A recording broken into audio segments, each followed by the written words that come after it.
How's it going, guys? Welcome back to the channel, Pete's Carport. And in front of me is my 1963 Austin Healey Sprite Mark II with a 1098 motor and 4-speed trans. And yes, those are still in this car. Now, I have modified the motor quite a bit over the last few years, documented those in the video, so go check those out if you guys need to get updated on that. And on the last video, we wanted to get this car started up since it was kind of sitting for about 8 months while we had bad weather, and then now we're back to getting into our better season. So I want to get this thing running really good and get back onto this project.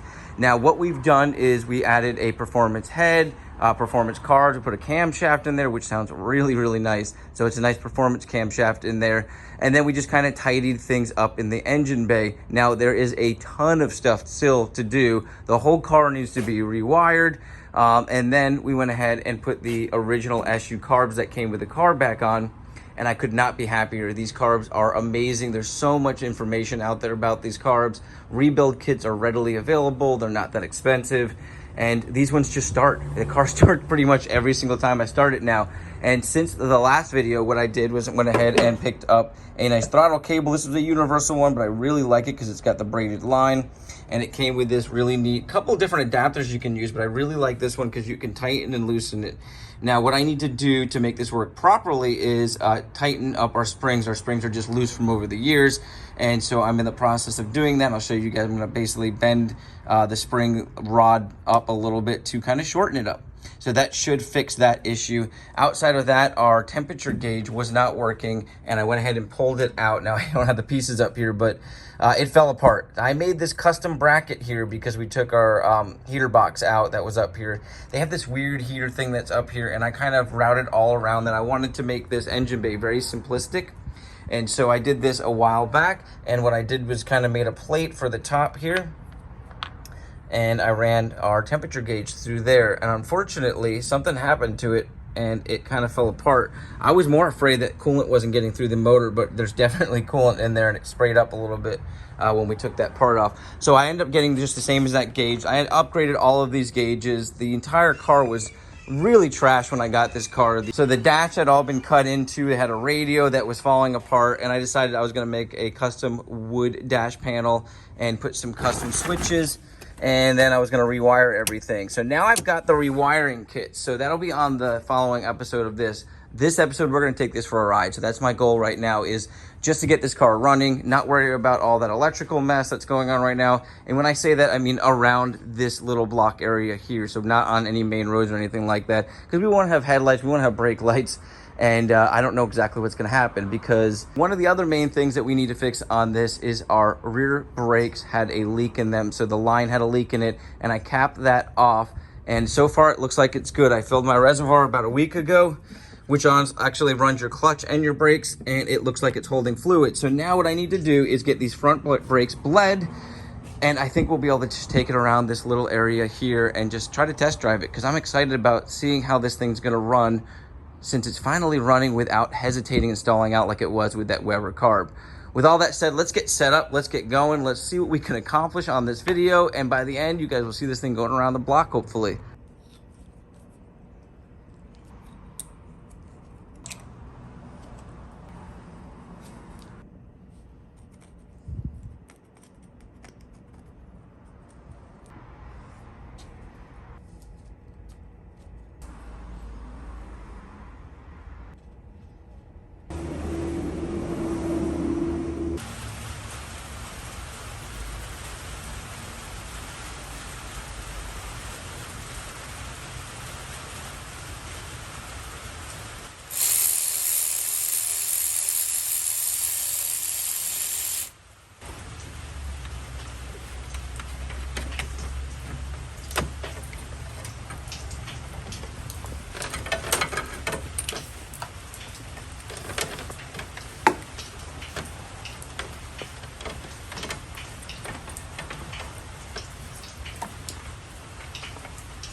temperature hooked up, and it looks like we're holding good temperature under 180 there, and it's been running for a while.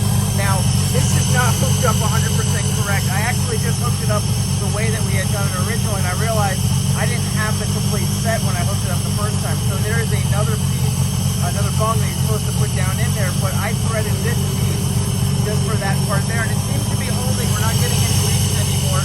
I put some sealant around that, some copper sealant.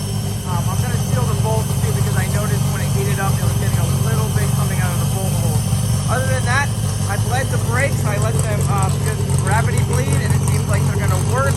But I need to bleed the clutch. I'm not getting any clutch. I tried to put it into gear, and I just can't get it to go in without a little bit of grinding. So I'm going to try to do that now. We're going to bring her down, fill up some gas, and see if weather holds up. We'll take it for a ride. Well, guys, I've been waiting patiently for the rain to hold off, and it's just barely drizzling. I am way too anxious not to drive this car. I've already went ahead and started it up, put it into gear. It looks like we're good on that. It moved forward, moved backwards.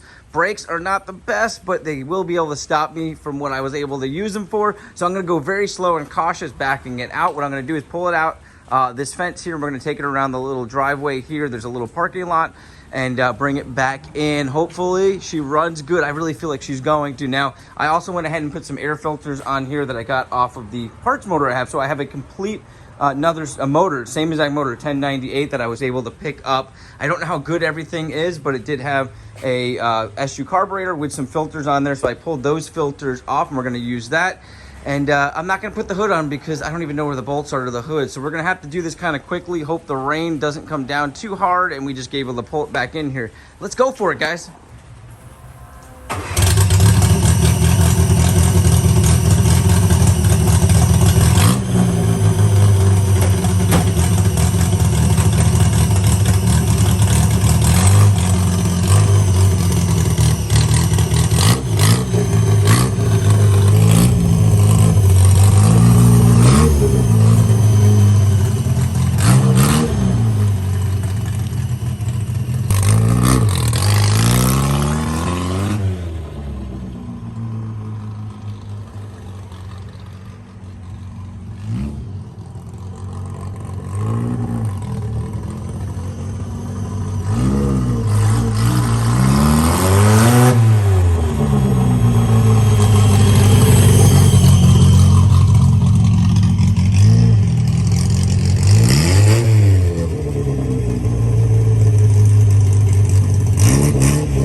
Wow, guys, what a freaking blast this car is to drive, and how exciting is it when you get to build something and take it out and just enjoy it. Now, that wasn't much of a drive. We've got a ton more drives coming, some better drives than that, but this is our first time just bringing it around with the new carb in there.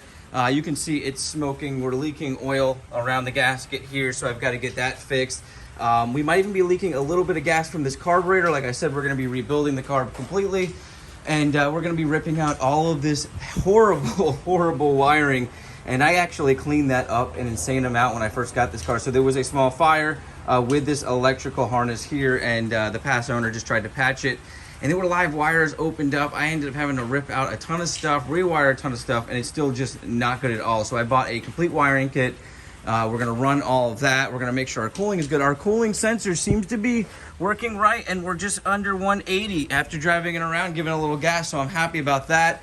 It may not have a thermostat, I don't know, but that could be why it's staying so low, because it did stay under 180 the whole time. But that's totally fine with a race car. I'm not running heat or anything like that, so I don't really need the temps to get up too high.